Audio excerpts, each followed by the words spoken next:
Hours after that initial response, dozens more first responders arrived on scene, and that includes a group called Task Force 1. Jenna Webster shows us their carefully calculated steps inside and their mission in what they call a sacred place. So this is one of the sketchier points of the building. In the hours after the building collapsed, Iowa's Task Force 1 arrived on scene. There was no power to the building. They're a specialized group from Cedar Rapids and Sioux City. So it just was kind of dark, cold. Designed to be deployed in emergencies. Just wasn't a great feeling. When local departments need support. Down in the hole, on the rubble with buckets, shovels. Colton Dahl is part of that team. A little surreal. Surreal still to think about today. We tried to get into an apartment and we weren't able to get in. We put our search camera in and right below us there was nothing. The entire apartment was gone and it was a straight drop into the rubble.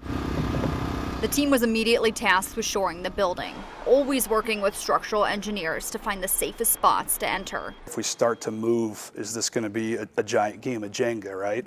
We all know how those games end. Corey Archer is the task force leader. Search and rescue crews began going in with dogs. They're mapping exactly where that dog's going, what it's seeing. Again, live feed video, sketching to try to identify that if a dog does alert, whether live find or human remains. The dogs alerted 3 to 6 different times. Eventually they knew this was the final resting place for 3 men. It was tough. We knew that their families were outside. And then you come back, you kind of take a breath, you gather yourself, and then you know, hey, who needs help? Who needs to talk to anybody? Rick Halloran is the task force chief. As the dogs alerted, his crews began looking through those voids with cameras, trying to find answers. If we can find something very particular to the person that's missing, that's fantastic. But it might just be intel that says the carpet in that apartment's green.